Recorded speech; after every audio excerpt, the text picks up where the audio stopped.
In nomine Dinastri Satanero Safari Excelsi, and Domus de Ornament Ausium. Welcome, ladies and gentlemen. It is your favorite dark sorcerer here, and tonight I would like to talk to you a little bit about faith and commitment. But I'm going to come at you in a way that you're not prepared for. Okay? And I think that this will benefit you as well. Hey, Shelly. Welcome to the channel. So today I thought I was going over this while I was at work today and seeing about where you come from, how you developed your skills within your tradition. So I figured how would somebody like me as a teacher and a guide kind of speak to this new generation,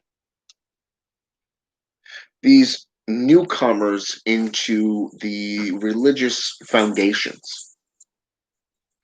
Well, this is the thing. Any of you who follow hip hop music that of say, I don't know, let's go with electric or goth or hip hop or R&B, you know, even let's go with the more 80s style. You probably know who Adam Lambert is. That's right, I said it, Adam Lambert. Okay? Number one, he's an open book. He's a straight A gay guy. Okay? Love this guy's music. I really do. He's got several good ones from his music, from his albums. Now, I recently started listening to his music on YouTube over the last few weeks while I was meditating.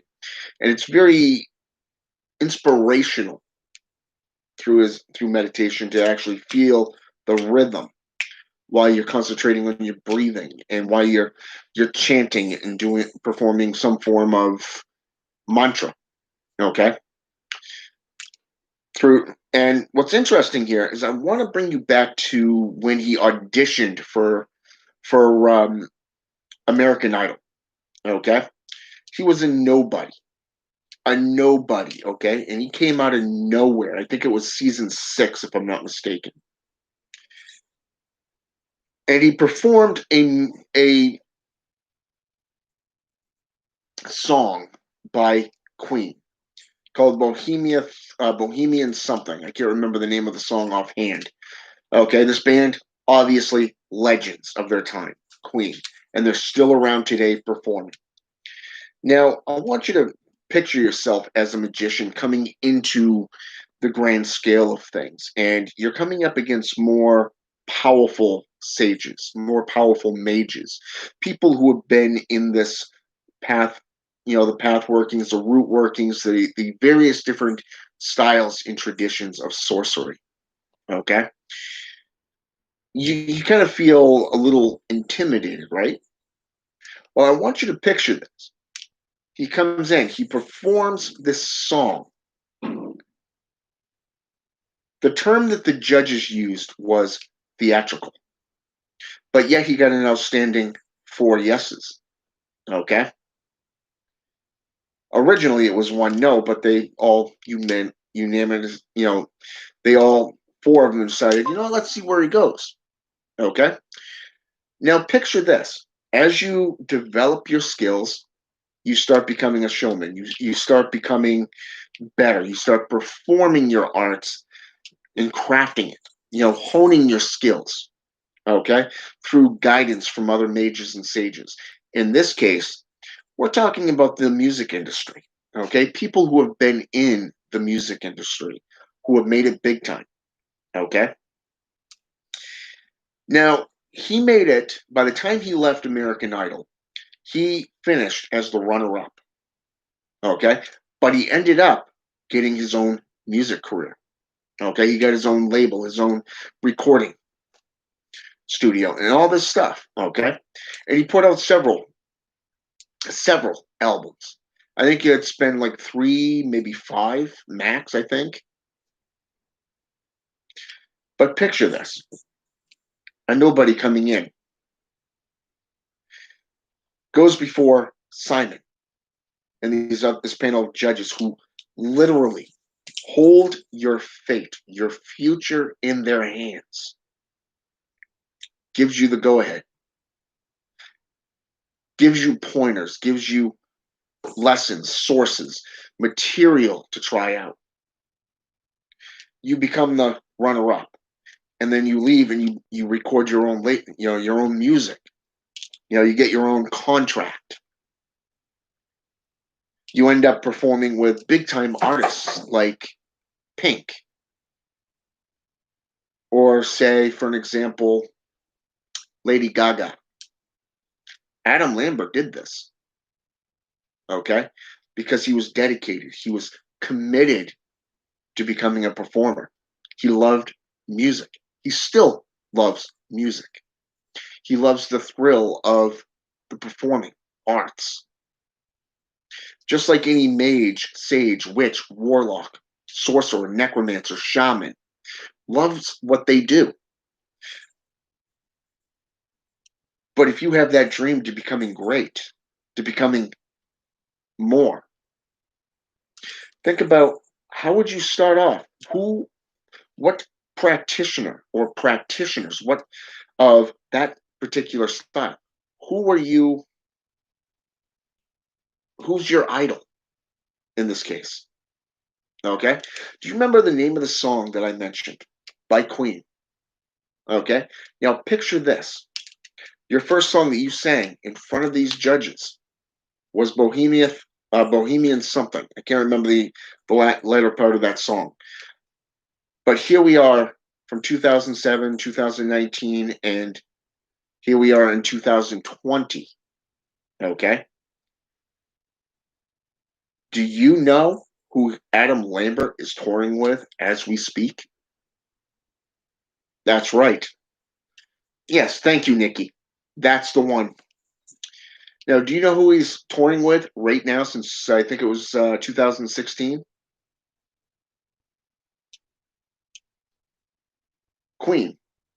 I mean, think about it. When a big time artist group, legends of their time come to you, you know, and they ask you to join them, to join their band, to tour on them, that would be like that title by Godsmack, leaving you crying like a bitch. I mean, think about it. I'm not trying to be mean here, but I mean, think about it. When your idols come to you and ask you to join them to, say, for an example, write an essay for one of their books, or say, for an example, want to be friends with you on social media, you know, this is an honor, especially if they like what you do. Okay. Now you look at what Adam Lambert did. Okay. Started off by singing this one song. Since then, he has toured and confirmed, has literally sung with some of the best artists out there. And when a 75-year-old man says that Lady Gaga is one of the best, that's something to be said. That's all I got to say. Okay. But still, think about this from a practicing arts. Okay.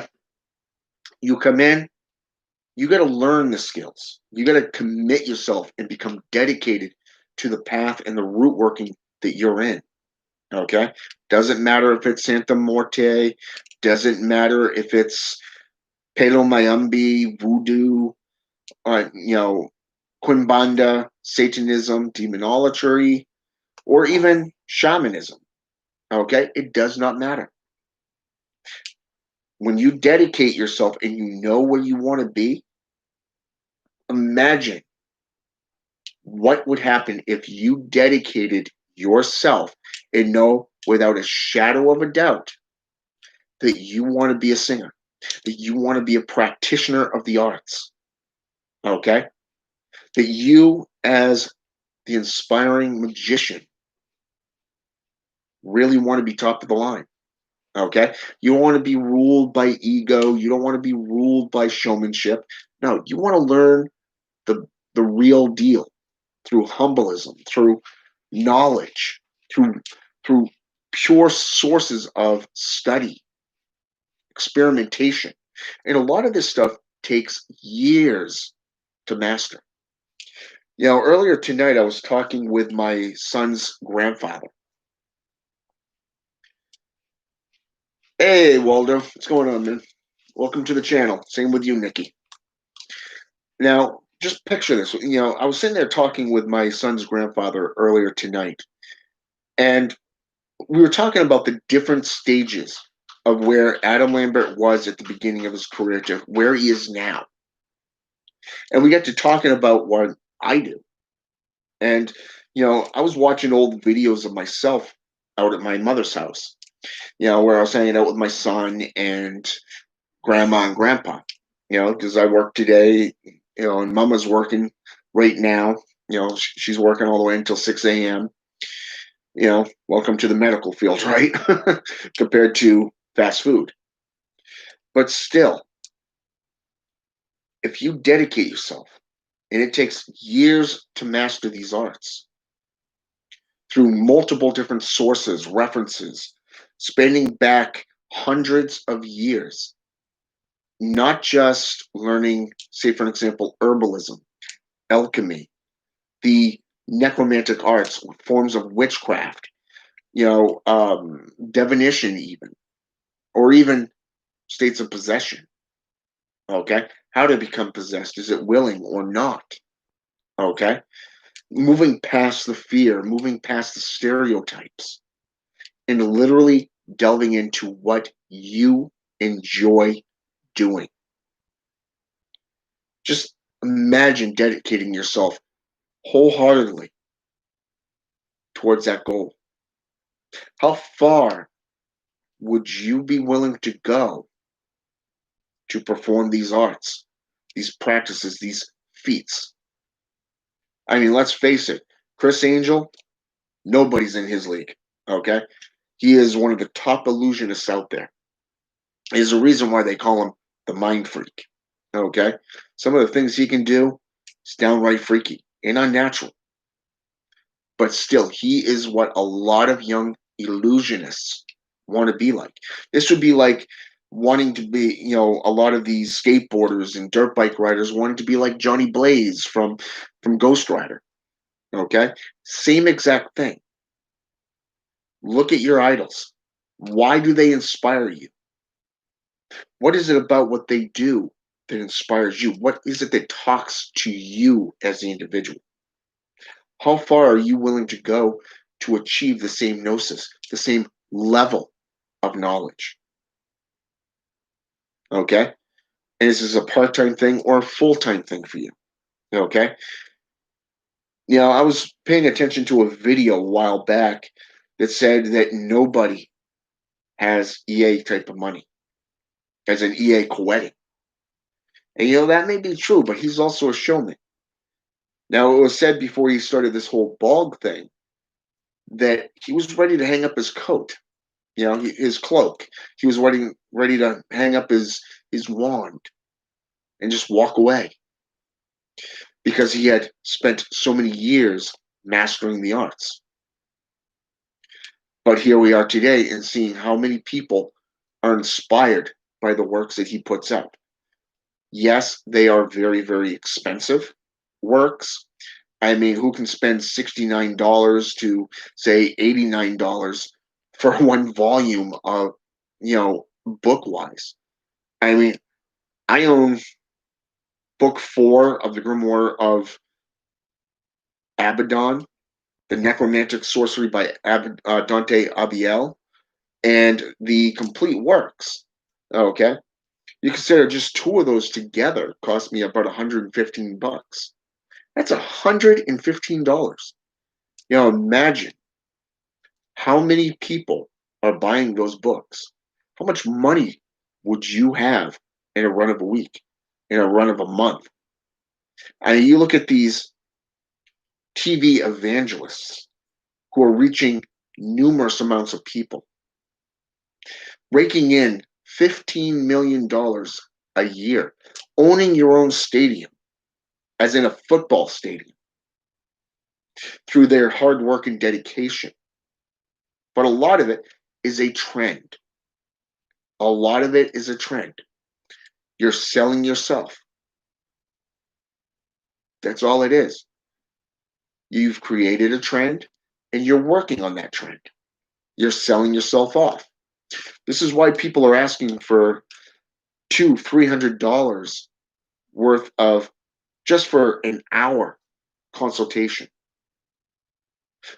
Some form of ritual or rite to be done.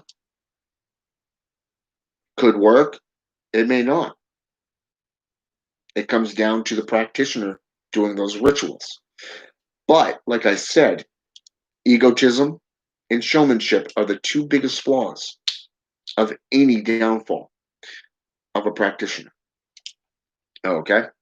Now, what I find ironic about this is that when we go back and seeing the career of some of these top practitioners, I find it interesting because this was actually brought up to me.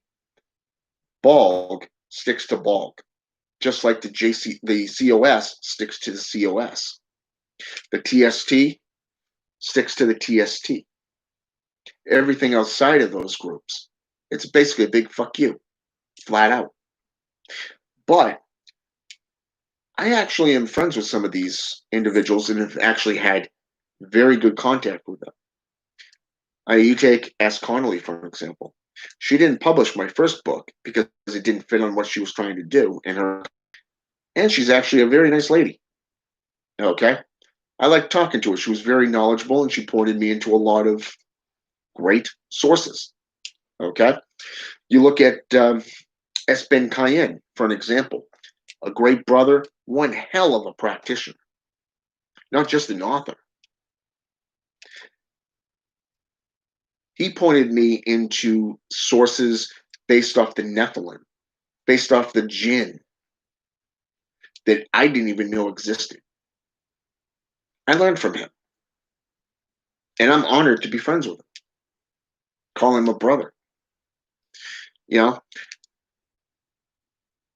Edgar Kerval is another one. One hell of a practitioner. Loved his works. But he knows what he's talking about and he knows what he's doing. There's a reason why they hold that level of power. Number one, they have faith in themselves. Number two, they have faith in what they do. And number three, they have faith in the spirits that they work with. Okay? They are heavily committed and dedicated to what they do, to everything they do. Look at the different stages of Adam Lambert. Prime example. There's a reason why I chose his career for this video. I look back over the last 25, 30 years of mine, and I see the different levels and the different degrees, the different stages that I've transversed. Some of it, or let's just say I'd rather forget, like spending hundreds of thousands of dollars going from one side of this country to the other, going through multiple different vehicles, sleeping on the streets in two different cities. Yeah, I've done that.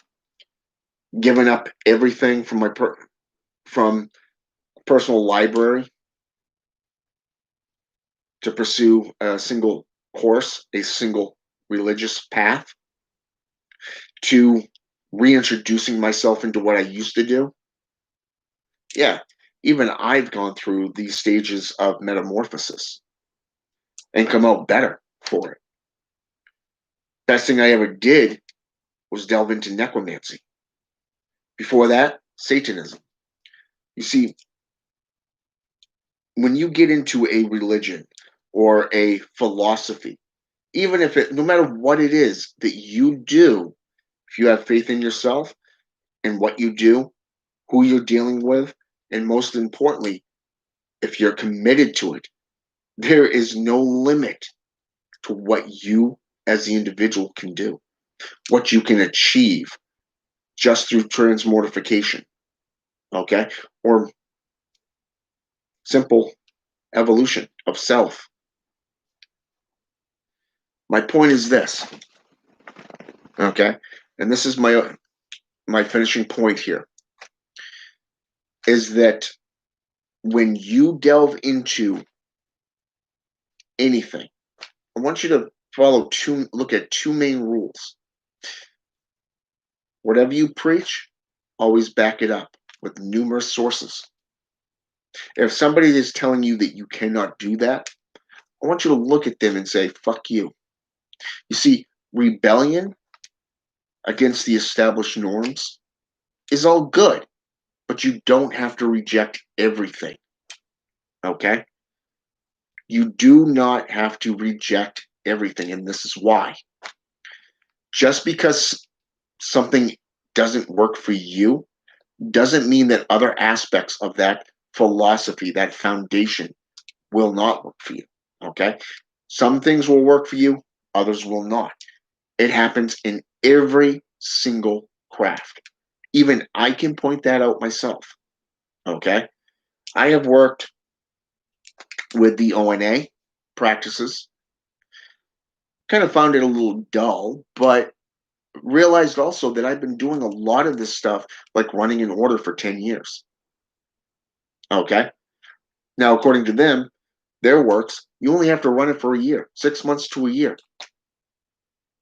I've been running it for almost 10 years now by myself.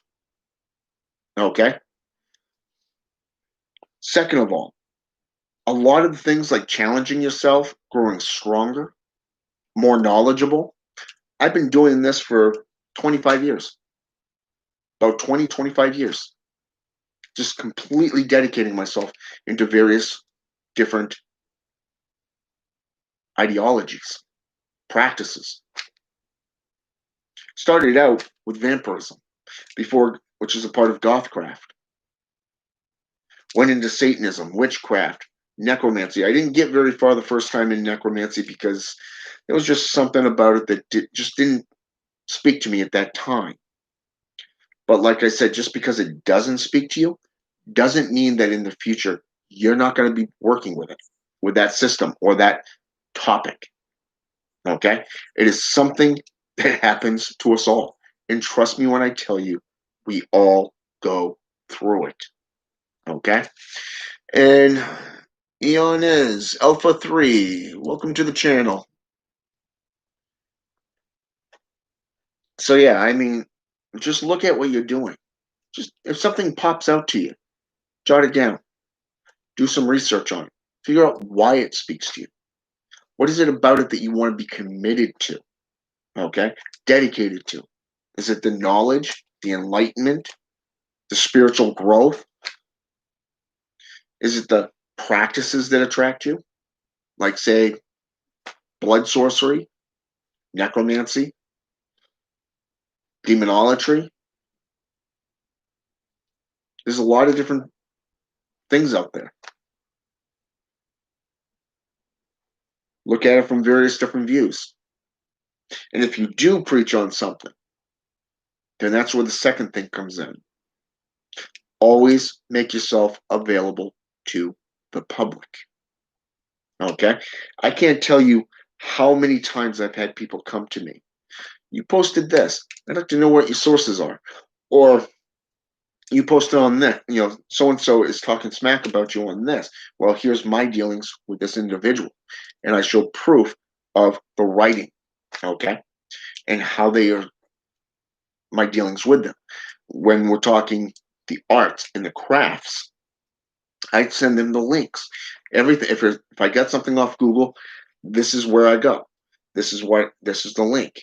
Okay. If it's a book, like say, oh, I don't know. Let's go with the Unholy Bible by Reverend Kane. Or the Grimoire of Santa Morte. Okay.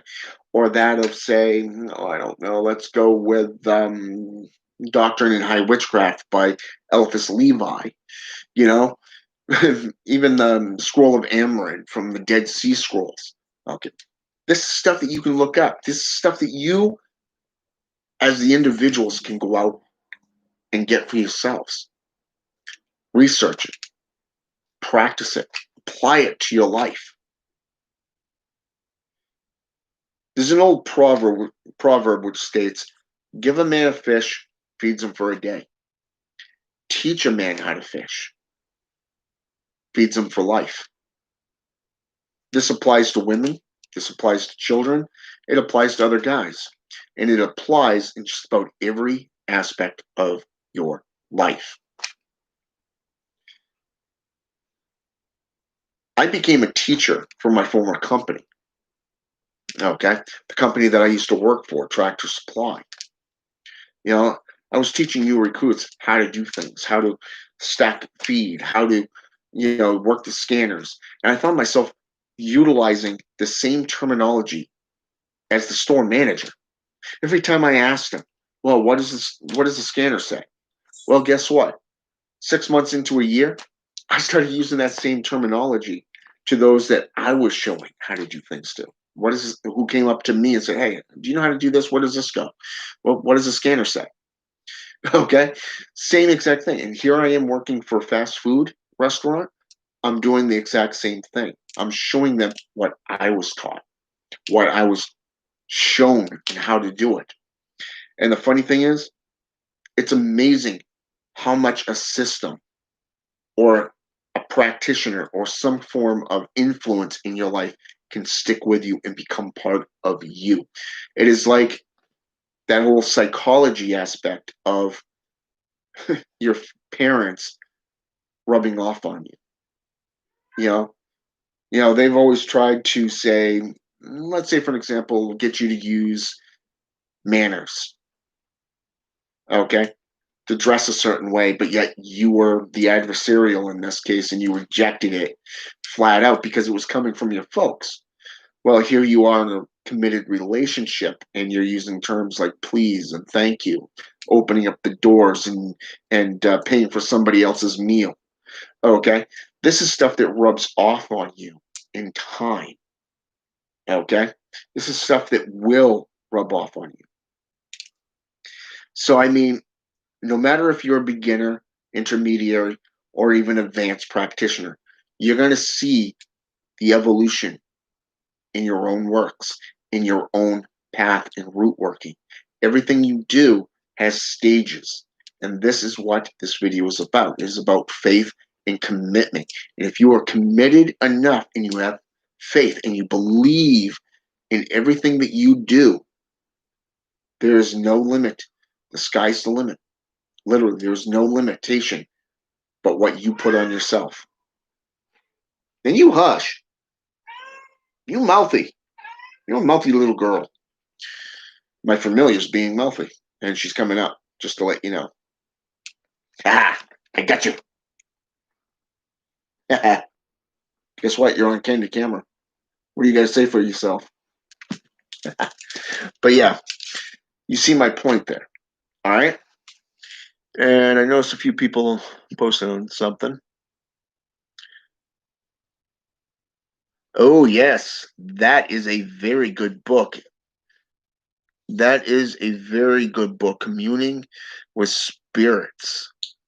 I liked that book. I really did. It opened my eyes on a lot of things when it first came out.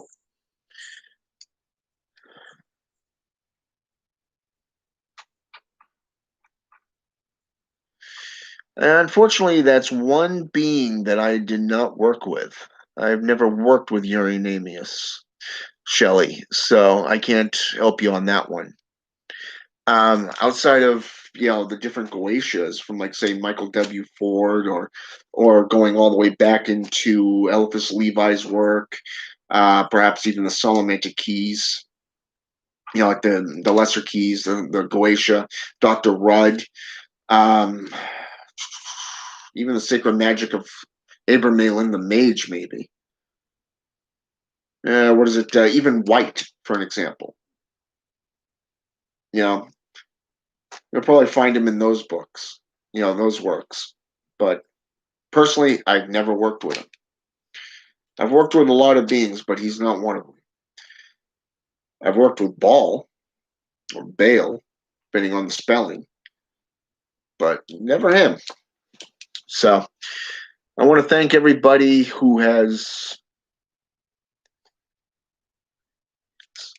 Queen of Hell. Yeah, that's a good one as well. That may be a possibility for you, Shelley. What Arata just wrote in for you. The Queen of Hell by M.A.S. Okay. You're welcome. I want to thank all of you for participating in this, coming on and spending some time with me while I did this video. And for those of you who will come in after the fact, thank you. And I hope you enjoyed this. I hope it's been intellectual, enlightening. And until next time, have a good night.